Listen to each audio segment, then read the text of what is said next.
Olá, pessoal! Sejam todos muito bem-vindos ao canal Escola Online. Eu sou a professora Daiane e hoje estou de volta para a nossa semana 3 do volume 2 do PET Minas de Língua Portuguesa do primeiro ano do ensino médio com o tema poema. Antes da gente começar, já peço a vocês aí que curtam essa aula, deixem aí os comentários de vocês ao final dela e, claro, compartilhe esse vídeo com seus amigos e colegas. E fiquem atentos também às nossas redes sociais, para vocês saberem o cronograma, quando saem as aulas do PET aqui no canal, vocês podem visitar a nossa página no Instagram. E lá também vocês vão estar por dentro, né, de todas as nossas novidades, de todos os nossos projetos e poder também interagir com a nossa equipe maravilhosa aqui do Escola Online. Além disso, galera, fiquem atentos que o nosso projeto Enem Eu Não Erro Mais está vindo aí e toda quarta-feira, às 16 horas, nós temos aqui de forma gratuita e ao vivo aulas de redação, trazendo aí vários convidados para discutir as diferentes temáticas, os temas importantes aí para vocês construírem o repertório sociocultural de vocês, além de, claro, trabalhar os pontos mais importantes aí da redação do Enem. Então, fique por dentro de tudo que o Escola Online está preparando para vocês, tá bem? Então, vamos à nossa aulinha de hoje. Bora lá!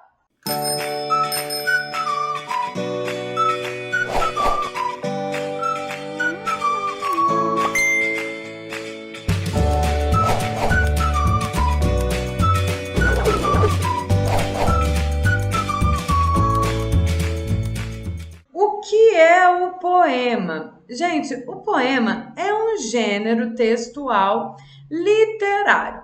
Por que literário? Porque ele está presente na literatura, né? Então, ele é um texto que tem uma função aí artística, né? Que é formulado, né, dentro do campo literário, que é um campo artístico. Vamos aqui às explicações que vieram resumidas aí no PET para vocês, tá? No material do PET. O poema é um gênero textual que se constrói não apenas com ideias e sentimentos, mas também por meio do emprego do verso e seus recursos musicais, a sonoridade e o ritmo das palavras, da função poética da linguagem de palavras com sentido conotativo. Vou explicar ponto por ponto, né, desse resumo para vocês. O poema, gente, ele vai ser construído com ideias, né? Mas nem sempre com sentimentos. Fiquem atentos a essa palavra sentimento para vocês não cometerem equívoco, tá bem? Nem todo poema vai trazer ali sentimentos, tá bem? O poema, ele pode falar de diversas coisas, de uma grande gama de diversidade. Isso vai depender, né, do seu escritor, do seu poeta, né? Então, não necessariamente vai trazer sentimentos. Um exemplo para vocês. Os escritores da arte pela arte, eles não acreditavam que a literatura tinha que falar sobre sentimentos, tinha que falar sobre a sociedade, tinha que falar sobre qualquer coisa. Para eles, a literatura, a arte, ela dizia por si mesma, ela falava por si mesma, né? Então, não trazia aí essa questão de sentimentos. Então, não generalizem. Nem todo poema traz sentimentos, ok? E aí, como que a gente pode identificar imediatamente que aquele texto que a gente está lendo é um poema? Primeira coisa é a versificação, né? Então, a gente tem os versinhos e temos as estrofes, né? As estrofes basicamente são aí os agrupamentos dos versos. E temos os recursos musicais, né? Que é a sonoridade, o ritmo das palavras. Nós temos aí outros recursos que a gente vai falar já já que são importantes. E temos a função poética da linguagem, que é a poesia. Galera, prestem atenção numa coisa. Poema e poesia não são coisas iguais, não são a mesma coisa. O poema é o que eu estou falando para vocês, um gênero literário.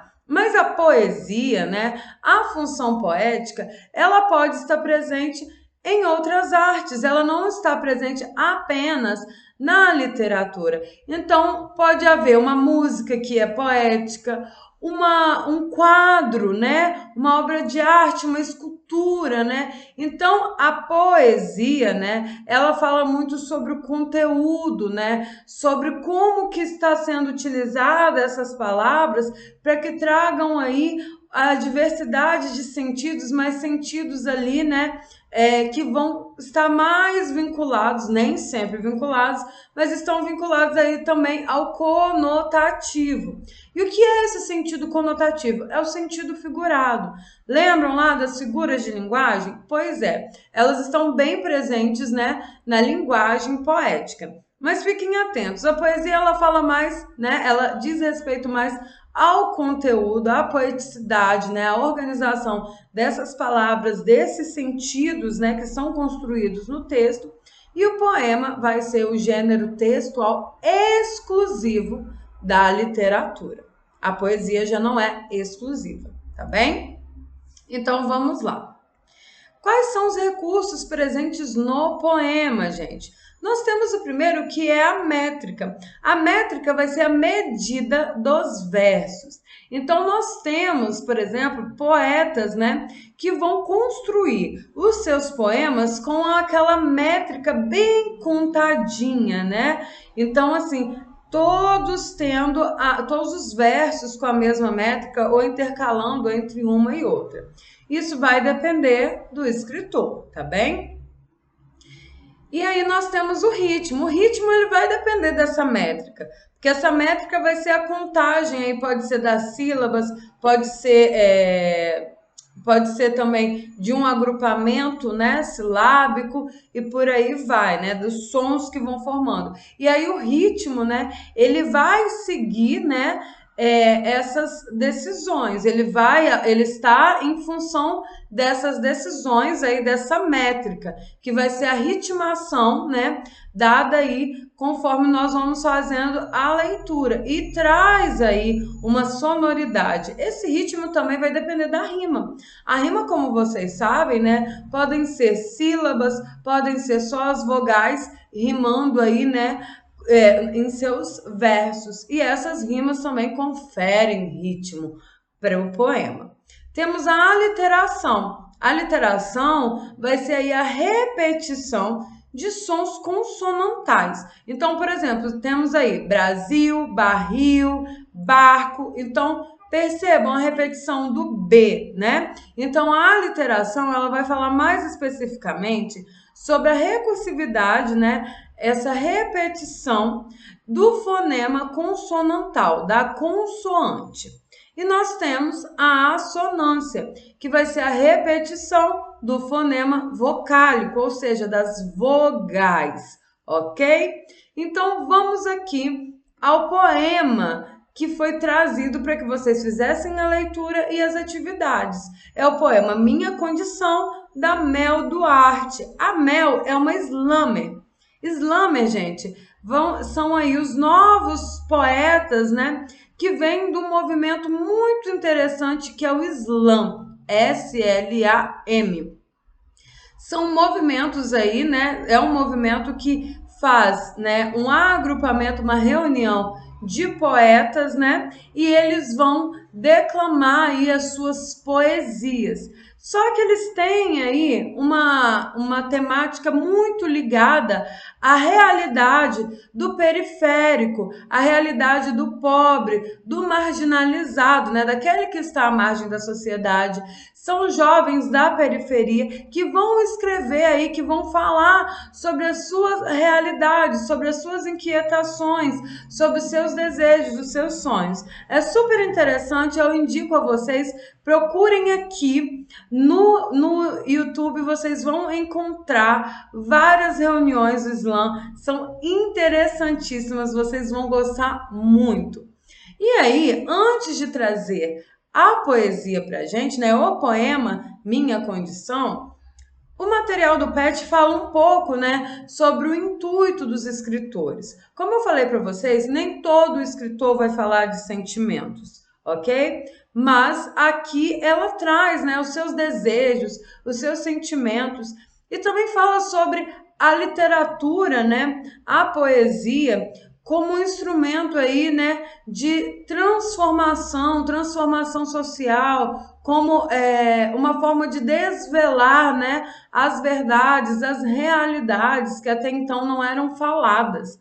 Então, a literatura ela pode sim ter essa função de transformação social, de trazer conhecimento, não somente a função de lazer, né? Mas ela tem sim uma função aí que é de compartilhar conhecimento, que é de trazer reflexões para nós, ok?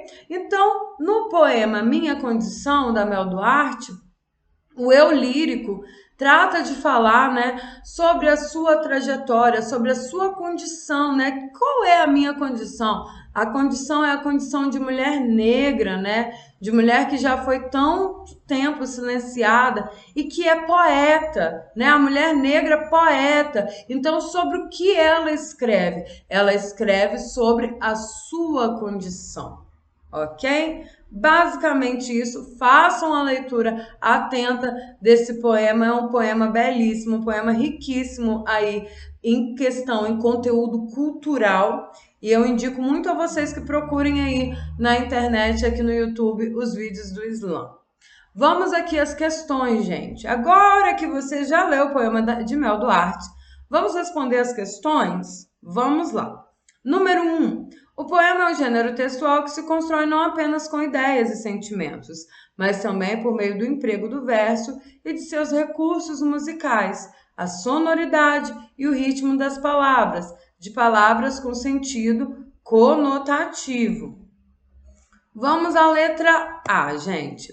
No poema lido, qual é a temática abordada? Que tipo de relação há entre o eu lírico e o assunto tratado? Bom, acabei de falar para vocês, né, que o tema principal gira em torno, né, da condição. Prestem atenção no título, Minha Condição. Então, qual é a sua condição, né? Então, de onde que ela parte, né? De onde que esse eu lírico parte, né? Qual que é a sua relação, né, com o assunto tratado? Vamos aqui à minha sugestão de resposta. Lembrando que é uma sugestão e que o meu conselho é que vocês não copiem. Vocês podem se basear, vocês podem conferir se as respostas de vocês estão aí de acordo com o que eu trouxe de sugestão para vocês, ok? Vamos lá. O poema discorre sobre a condição do eu lírico enquanto uma mulher negra e poeta, né? Porque ela fala que escreve sobre as suas vivências, escreve sobre o povo, escreve sobre a sua trajetória, escreve para que seja curada, né? Então, a relação entre o eu lírico e o assunto tratado, né? Qual é esse tipo de relação? É uma relação, né, tipificada como aquela que escreve sobre o que vivencia. Então, a relação que há entre o eu lírico e o assunto tratado é que esse eu lírico parte do lugar de fala da mulher negra e poeta para expressar suas ideias, anseios e sentimentos, ok? Então, aqui é a minha sugestão. Se vocês tiveram outras ideias, outras respostas, deixem aqui nos comentários, tá bem? Então, vamos aqui à nossa letra B. Nos versos, eu não escrevo para incendiar casas, mas para acender faíscas aos olhos de quem me lê. Observamos que o eu lírico emprega uma linguagem figurada ou conotativa. Qual significado que acender faíscas adquire nesse contexto? Que figura de linguagem está presente nesses versos? Perdão. Bom, gente, ela fala que não escreve para incendiar casas, mas para acender faísca aos olhos de quem me lê. Como vocês interpretam esse acender faíscas em conformidade com aquilo que é escrito no poema? Bom, eu interpretei, tá bem? Vocês podem divergir da minha resposta tranquilamente. Inclusive, se vocês tiverem outras respostas, deixem aqui pra gente ver, tá bem? E aí eu coloquei o seguinte, que essa expressão acender faísca é uma metáfora, tá bom? Qual figura de linguagem que é? Uma metáfora, tá bem? Então já adiantei a resposta da segunda pergunta. É uma metáfora que adquire o sentido de iluminar os olhos do leitor para a realidade, para a sua realidade, tá? Para a realidade do eu lírico. Fazer com que eles brilhem aos olhos ao ler o que é escrito em seu poema. Então ela deseja que os olhos do leitor, né, brilhem ao ler aquilo que é escrito em seu poema. Complementei aí a minha resposta, mas a minha resposta principal é que ela quer iluminar os olhos do leitor para a realidade que ela está escrevendo, né? Para aquilo que ela se põe a escrever. Tudo bem? Vamos aqui à letra C. Podemos dizer que nos versos de Mel Duarte também está presente a linguagem denotativa? Bom, o que é a linguagem denotativa? Nós falamos sobre a conotativa, que tem o sentido figurado, né? Que são utilizadas aí as figuras de linguagem, e nós temos a denotativa. A linguagem denotativa é a linguagem que tem o significado, o sentido dicionarizado. Sabe quando você vai procurar o significado daquela palavra, literalmente? Então, é esse sentido. Então, a gente vai ter que levantar aqui hipóteses sobre essas ocorrências, né? Por que ela vai utilizar essa linguagem denotativa, e teremos que justificar transcrevendo os versos em que isso acontece. Vamos à minha sugestão de resposta. Sim, está presente, né, a linguagem denotativa, com certeza. E ela se estabelece, aqui está a minha hipótese, principalmente em momentos nos quais ou onde o eu lírico visa falar mais abertamente sobre a sua condição. Então o eu lírico, quer dizer, ele vai trazer aí essa linguagem denotativa quando ele visa tratar da realidade, da sua condição real na sociedade, tá bom? E aí eu trouxe os exemplos aqui para vocês, separei os versos por barras, mas é só por uma questão de não ter espaço, tá, gente? Mas vocês podem fazer a mesma coisa também, mas não se esqueçam de separar os versos por barrinhas. Não escrevo para governar um povo. Eu ouço o que ele diz e utilizo minha voz para propagar a sua mensagem. Não escrevo para obter a sua aprovação, mas para registrar minha trajetória e de tantas mulheres negras que já foram silenciadas. Então ela está dizendo que ela não quer, né, movimentar o povo, assim, numa questão de persuadir as pessoas, né? Mas ela quer propagar a mensagem do povo, as suas reivindicações, os seus anseios, as suas necessidades. Ela não escreve para obter a aprovação desse povo, mas para registrar, né, a sua condição, a sua vivência, né, de mulher negra que já foi silenciada, né, que teve aí esse silenciamento não somente pela questão de não poder falar, né, de não poder agir, mas por ter aí ter sido tolhidas as suas liberdades e direitos básicos, né, como o acesso à educação, à saúde, né, e tantos outros direitos fundamentais, né, do cidadão e do ser humano também. Vamos continuando aqui a nossa atividade de número 2. Toda vez que a linguagem é usada para falar dela mesma, ou seja, poesia que fala da poesia, da sua função e do poeta, um filme que trate da arte cinematográfica, uma novela cujo assunto seja a vida de um artista, um pintor que desenha a cena em que ele está inserido, dizemos que está presente a função metalinguística. É basicamente a linguagem falando sobre ela mesma, né? O cinema falando do cinema, a televisão, a telenovela falando de um artista, o pintor, né? E por aí vai. Quando a gente fala da literatura, nós usamos o termo metaliteratura, tá? Vocês podem falar também metapoesia, poesia falando da poesia, não está errado, tá bem? Após a leitura do poema Minha Condição, podemos afirmar que essa função se encontra presente nos versos, perdão. Transcreva uma passagem para comprovar sua resposta. Então, aqui vocês vão transcrever somente uma palavra onde vocês veem, né, a poesia falando de si mesma, falando da sua criação, falando do poeta, falando sobre escrever, ok? Aqui eu trouxe duas sugestões mas vocês podem escolher uma, ou se vocês acharem outras aí no texto, vocês escrevam, tá? Fica a critério de vocês, tá bem? Vamos à primeira. Eu escrevo para acessar lugares em mim que são invisíveis aos olhos, para expurgar pensamentos que não me deixam dormir. Escrevo, pois cada palavra é um atestado da minha condição poeta. E sendo poeta ainda miúda que sou, escrevo porque a palavra é o que me resta. Então aqui ela está explicando o porquê ela escreve, o porquê ela é uma poeta. Vamos ao segundo trecho aqui, a segunda passagem. Escrevo para sobreviver, e sobrevivendo eu luto. Escrevo se adoeço, e escrevendo me curo. Então ela fala aí sobre os objetivos, né? Para o quê? Com qual finalidade ela escreve, né? E quais são aí os efeitos que a escrita traz para a vida dela, né? Então ela escreve se ela adoece porque ela sabe que a escrita é uma cura, né? E pode ser uma cura tanto de uma questão, né, sentimental, de uma questão física, mas também das mazelas sociais. Vamos continuando aqui a nossa atividade de número 3.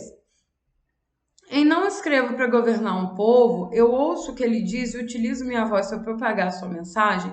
Qual é o sentido desses versos no contexto do poema? Afinal, qual é o papel da poesia na vida do eu lírico ou das pessoas? Vamos nos concentrar, tá? Nos sentidos criados aí na poesia, no poema que nós terminamos de ler, tá bem? Que nós lemos. Não escrevo para governar um povo. Eu ouço o que ele diz e utilizo minha voz para propagar sua mensagem. O que ela quer dizer com isso, gente? Vamos à sugestão de resposta. O eu lírico busca dar voz aos desejos e necessidades do povo. Ela não quer ser, né? Ela não quer governar, mas ela age como uma porta-voz que vai falar sobre as demandas do seu povo, que vai falar sobre os seus anseios, sobre as suas necessidades. O que mostra aí pra gente, né, que o papel da poesia, conforme a leitura que nós fizemos, ele é o de ser uma ferramenta de transformação social, porque através da escuta dessas vozes que foram por tanto tempo silenciadas, né, das suas demandas, das suas necessidades, dos seus pontos de vista, espera-se aí, né, uma transformação social. Se vocês pensam outra coisa, vocês escrevam aí outra coisa, tá bem? E deixa aqui nos comentários também pra gente fazer um debate bacaninha. Número 4. O eu lírico no final do poema volta-se para nós nos questionando. E você, para que escreve? Use o espaço a seguir para responder a essa questão. Essa questão aqui, gente, é muito subjetiva. Vocês vão escrever sobre aquilo, né, que é importante para vocês, ok? Mas, professora, eu não escrevo poema, eu não escrevo em diário, eu não escrevo nada. Ok, mas eu garanto que vocês têm redes sociais, ok? Então, nas redes sociais, vocês escrevem sobre o quê? Percebam aí, investiguem aí o que atrai mais a atenção de vocês. Professora, eu não tenho redes sociais, não escrevo nada. Então, vejam as conversas de vocês com seus familiares, né, com seus amigos e percebam quais são os tópicos mais importantes, mais falados. Né? Examine aí, se examine, veja aí o que é de mais relevante para você, né? Que mesmo que você não escreva, você gostaria, né, de escrever. Para que escrever, né? Então, para que você escreve? Então, pense aí nessas questões mais importantes para vocês e escrevam aqui um parágrafo sobre isso, tá bem?